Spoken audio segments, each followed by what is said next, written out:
지난 시간까지 내용을 한번 기억해 보면 사무엘상 1장이 시작하면서 에브라임 사람 엘가나라는 사람이 있었는데 아내가 둘이었습니다.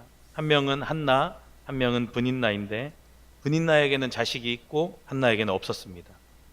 어느 날 실로에 있는 여호와의 집에 한나가 올라가서 통곡하며 기도합니다. 그리고 하나님께서 한나를 돌아보시고 축복하셔서 사무엘을 선물로 주십니다. 한나는 사무엘의 평생을 하나님께 드립니다. 그렇게 사무엘은 하나님께 드려지고 엘리 제사장을 도와서 계속해서 성소에서 하나님을 섬깁니다. 그리고 엘리에게는 두 아들이 있었는데 그들의 죄가 여호와 앞에 너무 컸고 하나님이 화가 많이 나셨습니다. 특히 엘리 제사장의 두 아들은 하나님께 제사 드리는 것을 아주 멸시했는데요.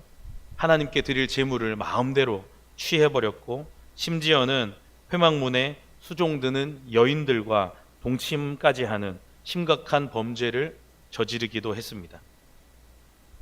하나님은 엘리와 그 두 아들에 대해서 꾸짖으시면서 심판과 저주를 선포하시고 2장이 마쳐집니다. 그리고 오늘 본문이 시작됩니다.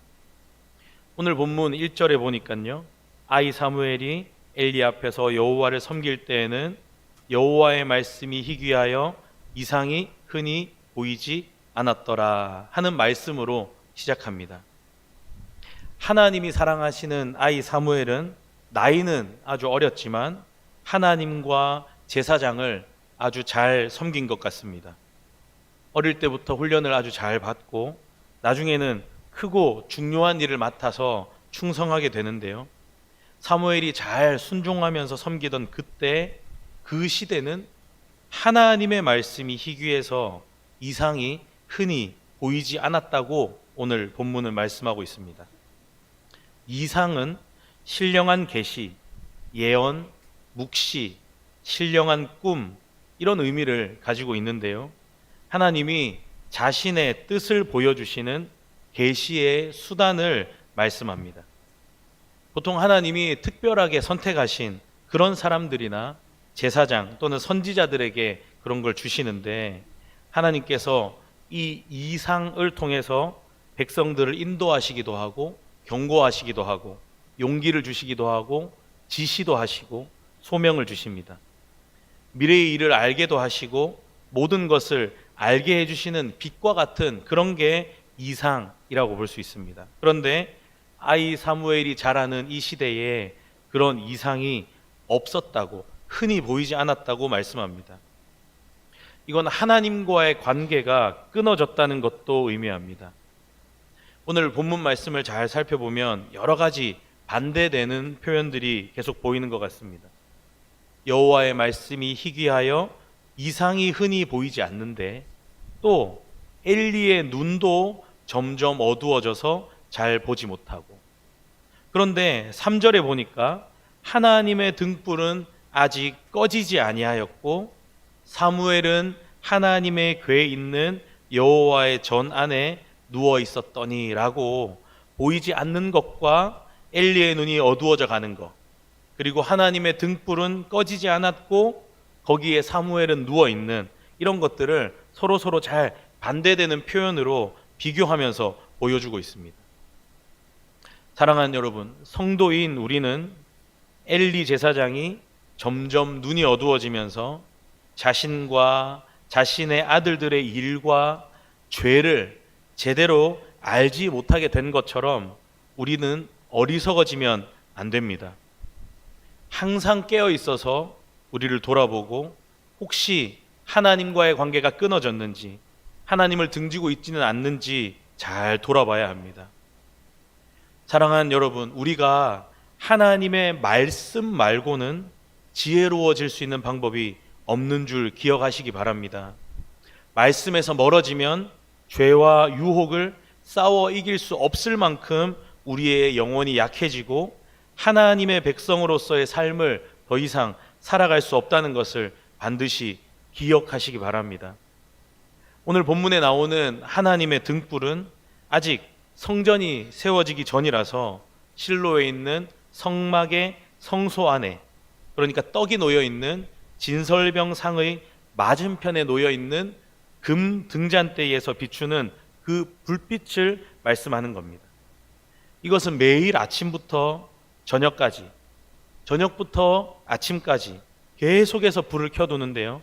이것은 빛과 진리 되시는 하나님을 의미하고 또 빛 되시는 예수 그리스도도 의미하고 생명과 구원을 의미하기도 합니다.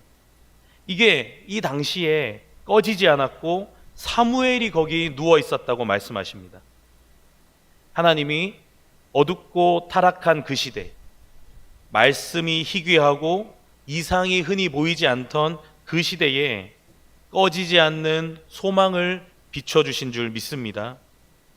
엘리와 그 두 아들을 보면 절망일 수밖에 없고 멸망받을 수밖에 없었지만 꺼지지 않는 등불과 거기에 떠나지 않는 사무엘을 볼 때 소망이 있는 줄 믿습니다. 사랑하는 여러분, 시대가 점점 악해져 가고 하나님이 세우신 엘리 제사장의 그 가문도 타락하고 성경의 표현으로 여호와의 말씀이 희귀해서 이상이 흔히 보이지 않던 바로 그때 소망 되시는 여호와 하나님께서 사무엘을 부르십니다. 여호와께서 성소에 있는 사무엘을 부르셨습니다. 그런데 사무엘은 엘리가 부른 줄 알고 엘리에게로 달려갑니다. 그런데 엘리가 안 불렀다는 거예요. 사무엘이 돌아와서 다시 눕습니다. 그러자 하나님께서 두 번째 부르십니다. 사무엘이 다시 엘리에게로 뛰어갑니다. 그러니까 엘리가 사무엘에게 내 아들아, 내가 안 불렀다. 다시 가서 누워라 라고 했습니다. 그리고는 성경은 사무엘 이거 바보 아니야? 이렇게 생각할지 모르는 우리에게 친절하게 설명해 줍니다. 7절에 보니까요, 사무엘이 아직 여호와를 알지 못하고 여호와의 말씀도 아직 그에게 나타나지 아니한 때라. 사무엘이 하나님을 알지 못했다는 건 하나님의 존재나 그 이름을 몰랐다는 게 아니고 하나님으로부터 직접 계시받은, 하나님으로부터 직접 말씀받은 그런 경험이 없었다는 걸 의미합니다. 그래서 여호와의 말씀도 아직 사무엘에게 나타나지 않았다고 친절하게 설명해 주는 겁니다. 어쨌든 8절을 또 보니까 하나님이 세 번째 사무엘을 부르십니다. 사무엘은 엘리 제사장을 또 찾아갑니다. 세 번째로 달려온 사무엘을 보고는 엘리 제사장이 드디어 깨닫습니다. 아, 하나님이시구나. 그래서 사무엘에게 가서 주님의 말씀을 들으라 하고 말씀해 줍니다. 이제 네 번째입니다. 이 네 번째 부르심에 하나님께서 사무엘을 부르시는데 전과 같이, 이전에 세 번째 부르실 때와 똑같이 사무엘의 이름을 부르십니다. 말씀을 보니까 진짜 친절하고 자비로우신 하나님이 저 같으면 이놈 한 번 부를 때 좀 알아들어라, 뭐 그런 거 있잖아요. 애들 부르면 박성윤 뭐 아빠가 한 번 부르면 들어라. 근데 그렇게 하실 만한데 뭐라 하지 않으시고 기다려주시고 계속해서 친절하게 불러주십니다. 사무엘아, 사무엘아. 여러분, 이 본문을 연구하면서 지금까지 그런 찬양 아시잖아요. 내 이름 아시죠, 내 모든 생각도. 찬양만 그렇게 불렀는데 본문 보고는 그 찬양이 더 감동이 됐습니다. 사랑하는 여러분, 누군가 어떤 사람의 이름을 불러주는 건 그 사람을 좀 잘 알고 있다는 의미가 됩니다. 지금 하나님이 사무엘의 그 이름을 불러주시는 것이 사무엘을 누구보다도 더 잘 아신다는 의미가 있는 겁니다. 여러분, 우리 하나님이 저와 여러분의 이름을 불러주시는 것이 우리를 그 누구보다도 더 잘 아시고 그 누구보다도 더 많이 사랑하신다는 의미인 줄 믿으시기 바랍니다. 여러분, 다른 본문들 성경에 많이 찾아보니까요, 창세기 22장에 보니까 하나님이 아브라함 부르실 때도 이름 불러주셨습니다. 출애굽기 3장에 하나님이 모세 부르실 때도 이름을 불러주셨습니다. 요한복음 20장에 예수님이 마리아를 부르실 때도 그 이름을 불러주셨습니다. 사도행전 9장에 바울을 부르실 때도 그 이름을 불러주셨습니다. 또 다른 감동이 있습니다. 사무엘이요, 사무엘아, 사무엘아 하시는 음성을 들었는데 그냥 귀로만 듣는 게 아니라 하나님의 계시를 지금까지 본 적은 없지만 처음 하나님을 뵙는데 임하여 서서라고 말씀합니다. 임하여 서서 자기 이름을 불러주시는 하나님을 사무엘이 지금 만나고 있습니다. 사랑하는 여러분, 여호와의 말씀이 희귀하고 이상도 흔히 없었던 그 시대에 꺼지지 않는 소망을 주시는 우리 하나님께서 지금 일하고 계시는데요, 아이 사무엘에게 임하여 서셔서 그 이름을 불러주십니다. 말씀을 준비하면서 와, 너무 멋지다, 나도 좀 이런 게 있으면 좋겠다, 하나님 나에게도 이런 생각이 들었습니다. 그런데 이런 생각을 가지고 설교문을 막 써가는데 좀 바보 같다는 생각이 들었습니다. 여러분, 생각해 보니까요, 우리가 사무엘보다 더 나았습니다. 사무엘은 지금까지 그전에는 하나님의 일하심을 옛날 이야기로만 들었습니다. 그렇죠? 그전까지 하나님의 말씀을 들은 적이 없습니다. 처음 보니까, 지금 사무엘이 하나님을 처음 보니까 이 정도는 해야, 하나님이 임하여 서서 말씀하시는 이 정도는 해 주셔야 감동이 있는 거예요. 그런데 우리는 지금 여러분 그 의자에 눈앞에 선명한 성경이 있지 않습니까? 선명하고 뚜렷하고 확실한 하나님의 특별한 계시인 성경 말씀이 저와 여러분 각자의 눈과 손과 마음에 확실하게 주어져 있다는 사실을 기억하시기 바랍니다. 사무엘은 살아있는 동안 아브라함 이야기 들었을 거예요. 100세에 낳은 아들 이삭을 모리아산에 제물로 바치려고 했던 그 믿음의 사람 아브라함의 이야기를 귀로만 들었을 겁니다. 야곱 이야기, 요셉 이야기, 홍해를 가르고 이스라엘 백성을 구원해낸 모세 이야기 들었을 겁니다.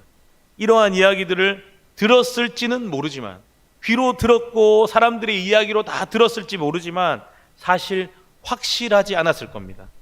적어도 우리보다는 확실하지 않았을 겁니다.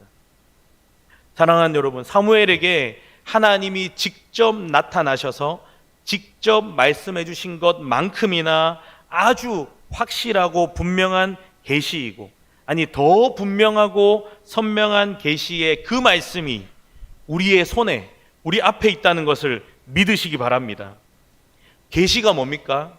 영어로 리빌인데요, 마치 지금까지 가려져 있어서 잘 보이지 않고 희미하게 보이던 그 어떤 것의 가림막을 확 걷어주셔서 하나님과 하나님의 하신 일과 하나님의 모든 말씀을 분명하고 선명하게 열어서 보여서 알게 하시는, 그게 바로 계시인데요, 우리에게 그 무엇보다 분명하게 열어 보여주시는 계시의 말씀인 성경이 우리에게 있다는 것을 분명하게 기억하시기 바랍니다.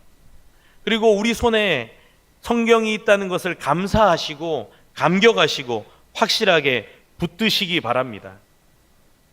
여러분, 하나님은 실패가 없으신 분이신 줄 믿으시기 바랍니다. 엘리와 그 아들들이 실패했을지 모르지만, 절망 가운데로 그 민족을 이끌고 갈지 모르지만, 그 와중에 사무엘을 준비시키셔서 실패를 대비하고 계십니다. 아이 사무엘을 반복해서 부르시고 하나님의 말씀을 전하셨습니다. 그 뜻을 알려주셨습니다. 오늘 본문에 나오는 사무엘의 모습은 우리를 깨닫게 합니다. 비록 눈이 어두워졌고 영적으로 어두워져 있을지 모르는 엘리 제사장이라도 하나님이 세우신 그 엘리 제사장이 가르쳐 준 대로 순종해서 사무엘이 하나님 말씀 앞에 대답하게 합니다. 말씀하옵소서, 주의 종이 듣겠나이다. 사랑하는 여러분, 말씀하시는 하나님 앞에 순종하는 마음으로 그 말씀을 듣는 사무엘처럼 하나님의 말씀을 듣는 저와 여러분 되기를 축복합니다. 본문을 다시 한번 살펴보면 하나님께서 사무엘을 부르시고 말씀합니다. 엘리 집을 심판하시겠다고 말씀합니다. 하나님께서 이스라엘 가운데 큰 일을 행하실 건데, 그날에 엘리 집안에 대해서 심판이 이루어질 겁니다.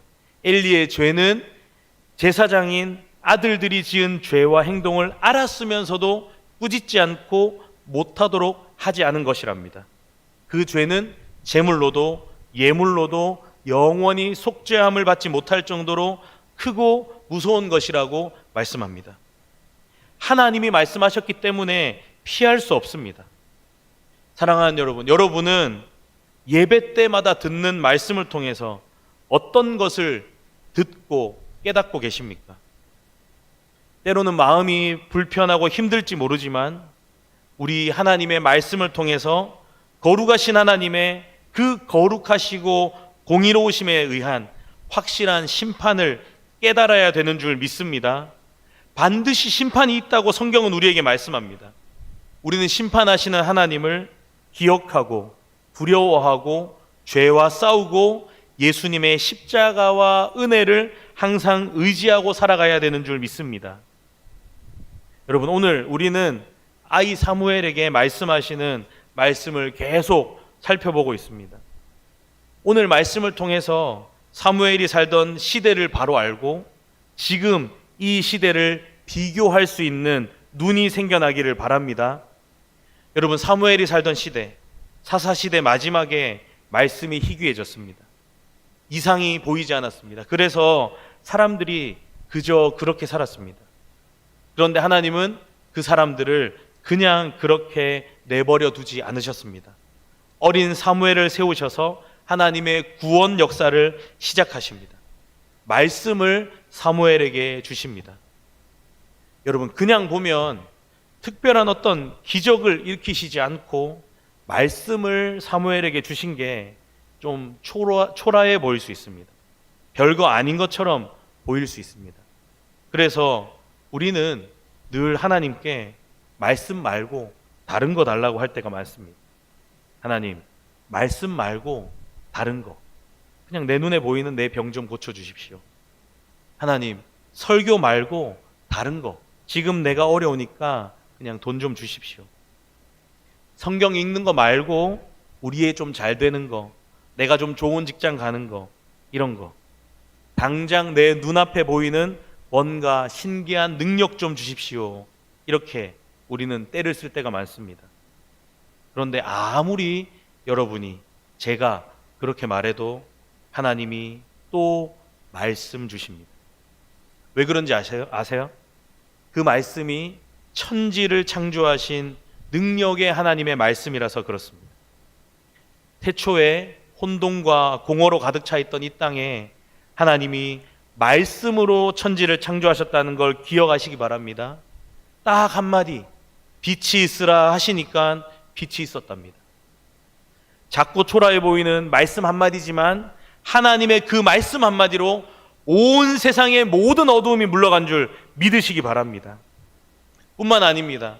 온 세상이 죄로 가득했을 때 하나님이 구원을 이루시기 위해서 노아에게, 노아야 배를 만들어라 한마디 하셨습니다.